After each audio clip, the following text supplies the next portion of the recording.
Hola a todos y bienvenidos de nuevo a nuestro canal. Estoy súper emocionado de tenerlos aquí hoy. ¿Alguna vez han sentido ese peso en el pecho, esa sensación de que algo no está bien, pero no pueden ubicarlo? A veces ese sentimiento tiene un nombre y hoy vamos a desgranar uno muy importante, la culpa. Vamos a hablar de cómo asumimos la culpa, especialmente cuando las consecuencias de nuestros errores son, bueno, muy reales. Y créanme, esto es algo que nos toca a todos en algún momento. Si este tipo de temas les interesan, si quieren crecer, aprender y entenderse mejor a ustedes mismos y al mundo que los rodea, asegúrense de darle ese botón de suscribirse ahora mismo. No querrán perderse lo que viene. Hoy vamos a sumergirnos en las profundidades de la culpa. Esa compañera incómoda que a veces nos visita sin invitación. Piénsenlo, todos hemos metido la pata en algún momento, ¿verdad? Hemos tomado una decisión equivocada, hemos dicho algo hiriente, hemos actuado de forma impulsiva. Y cuando esas acciones tienen repercusiones, cuando esas consecuencias tocan a otras personas o afectan nuestra propia vida de manera tangible, ahí es donde la culpa puede empezar a roer. No hablo de esos pequeños tropiezos que olvidamos al día siguiente. Hablo de esos errores que dejan una marca, que nos hacen cuestionar nuestras propias capacidades y nuestra propia bondad. La culpa, en su esencia, es una emoción compleja. Puede ser una señal de advertencia, diciéndonos que hemos cruzado una línea, que hemos violado nuestros propios valores o los de nuestra comunidad. Y en ese sentido puede ser útil. Nos impulsa a reflexionar, a pedir perdón, a intentar reparar el daño. Imaginen a un niño que rompe accidentalmente un jarrón caro de su abuela. El niño siente culpa, y esa culpa lo lleva a querer disculparse, quizás a ofrecer su paga para ayudar a reemplazarlo. Es un mecanismo de aprendizaje, una forma de entender que nuestras acciones tienen un impacto. Es el primer peldaño en la escalera de la madurez emocional, la comprensión de que no vivimos en un vacío, sino en una red interconectada de causas y efectos. Esta culpa inicial, cuando es proporcionada y nos lleva a la acción reparadora, es fundamental para nuestro desarrollo moral y social. Nos enseña la empatía, nos obliga a ponernos en el lugar del otro, y nos ayuda a internalizar normas sociales que benefician a todos. Pero ¿qué pasa cuando esa culpa se vuelve un lastre? ¿Cuándo nos consume? Aquí es donde las cosas se ponen interesantes y un poco más complicadas. Hay diferentes formas en las que podemos asumir la culpa, incluso cuando quizás no sea del todo nuestra. A veces la internalizamos de manera desproporcionada. Nos convertimos en nuestros propios jueces más duros, y la sentencia que nos dictamos es perpetua. Esta sobreidentificación con el error, este aferrarse a él como si definiera nuestra identidad completa, es donde la culpa deja de ser una herramienta de aprendizaje para convertirse en un grillete emocional. Piensen en esas relaciones en las que uno de los miembros asume una carga desmedida de responsabilidad. Quizás en una pareja uno de los dos siempre se siente culpable si algo va mal, incluso si la otra persona también tuvo su parte. O en el ámbito laboral, donde alguien se siente responsable por el fracaso de un proyecto, aunque el fallo se debiera a múltiples factores, incluyendo decisiones de la gerencia o la falta de recursos. Esa asunción de culpa excesiva puede ser agotadora y a la larga, perjudicial para la autoestima y el bienestar emocional. Este fenómeno se conoce a menudo como culpa no solicitada, o sobreresponsabilización. Es como si esa persona actuara de escudo, absorbiendo las críticas y los reveses para proteger a otros, o porque internalizó la creencia de que siempre debe ser la responsable principal, sin importar la distribución real de la agencia en la situación. Y luego está la culpa que sentimos por cosas que, francamente, están fuera de nuestro control. La culpa por la situación económica de nuestro país, por las guerras, por las catástrofes naturales. Si bien es natural sentir empatía y compasión, sentirnos personalmente culpables por eventos tan masivos puede ser una carga innecesaria. Es importante distinguir entre nuestra responsabilidad directa y nuestro sentido de humanidad compartida. La empatía es una virtud, pero la culpa existencial sobre problemas globales, si bien puede movilizarnos a la acción solidaria, si se queda en la mera rumia emocional sin una salida constructiva, puede convertirse en una fuente de angustia paralizante y desconectarnos de la realidad de nuestras propias capacidades de influencia. Una de las razones por las que nos aferramos a la culpa, incluso cuando es perjudicial, es porque puede ser una forma de mantener el control. Suena contradictorio, ¿verdad? Pero piensen en esto, si me siento culpable significa que creo que tengo el poder de haber hecho algo diferente. Si me culpo por un evento, estoy implícitamente diciendo que yo podría haberlo evitado. Esto puede ser más reconfortante que la idea de que las cosas simplemente suceden, que a veces estamos a merced de fuerzas externas o de la complejidad de la vida. La culpa, de alguna manera, nos devuelve la ilusión de control. Este mecanismo psicológico es fascinante.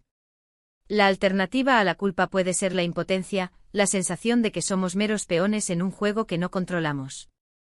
Al asumir la culpa, incluso de forma exagerada, nos atribuimos una agencia que, paradójicamente, nos hace sentir menos indefensos.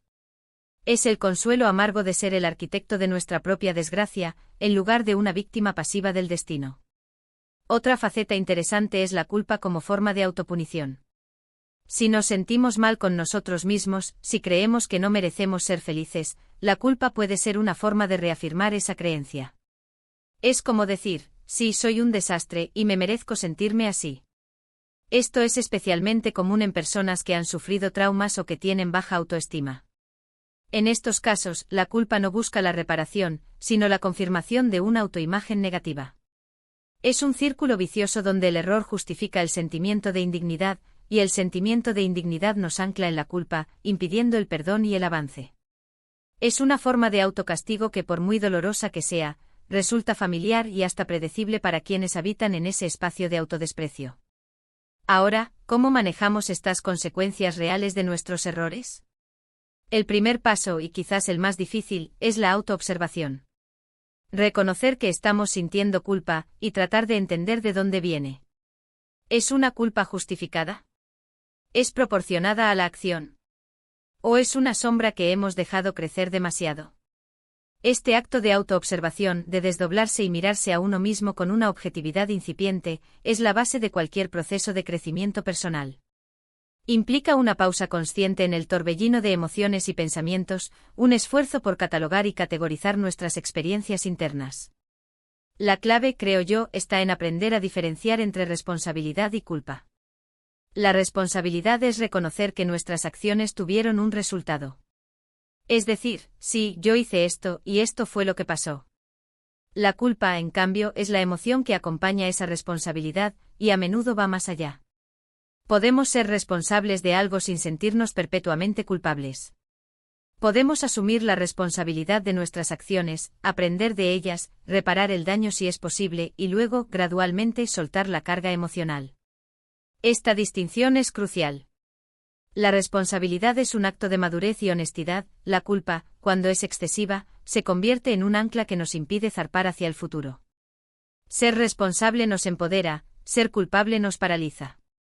¿Y cómo se hace eso?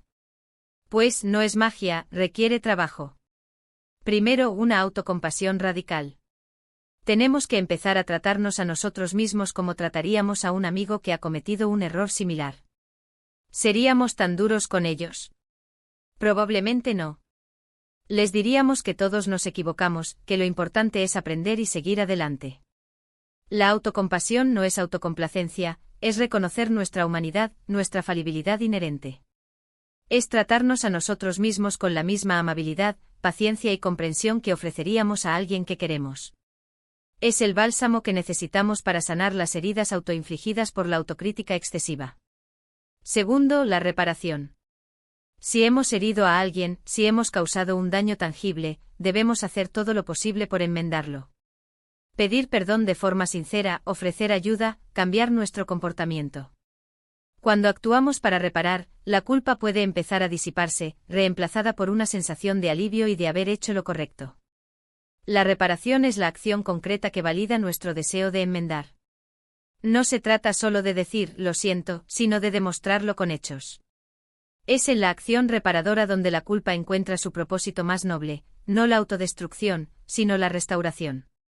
Tercero, el perdón a uno mismo.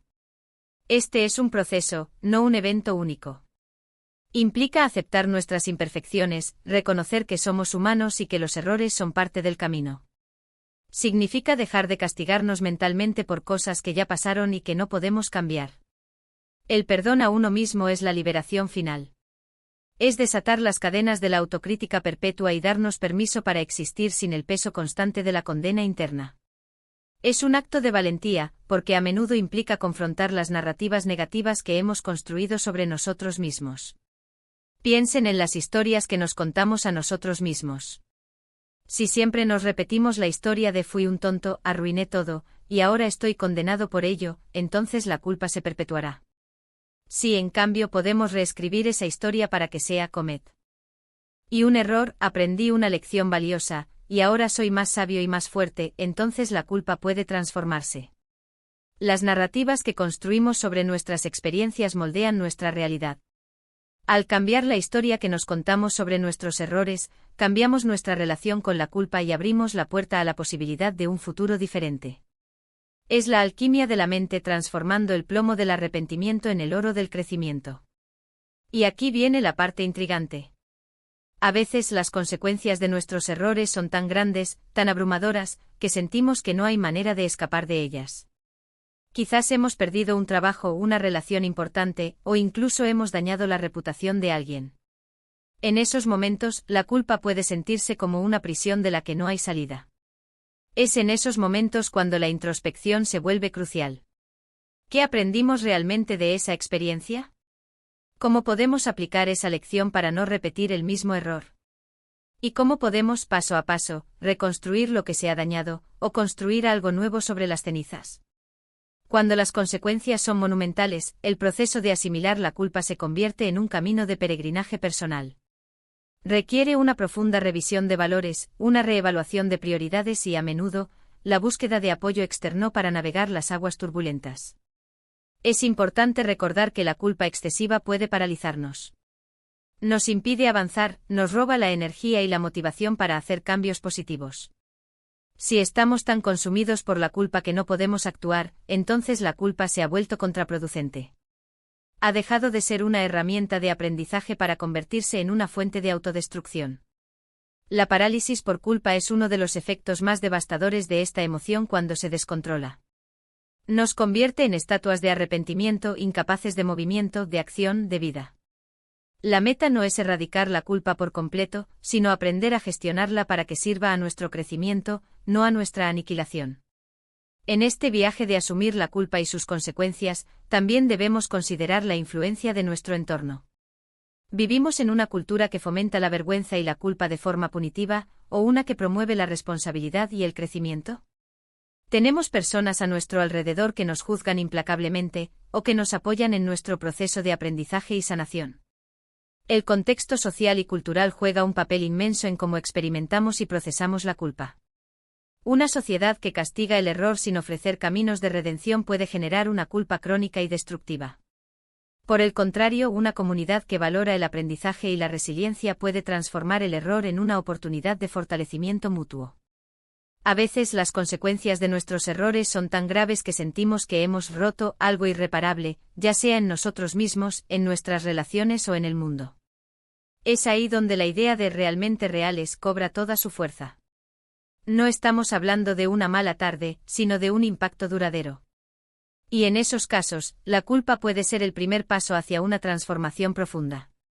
Es la señal de que hemos cruzado una línea, y que debemos, por nuestro propio bien y por el bien de los demás, encontrar una manera de avanzar. La culpa, en su forma más cruda y poderosa, se manifiesta cuando las repercusiones de nuestras acciones son innegables y profundas. Es un llamado a la atención, un grito de alerta que nos dice que algo fundamental ha sido alterado y que se requiere una respuesta significativa. Este proceso no es fácil.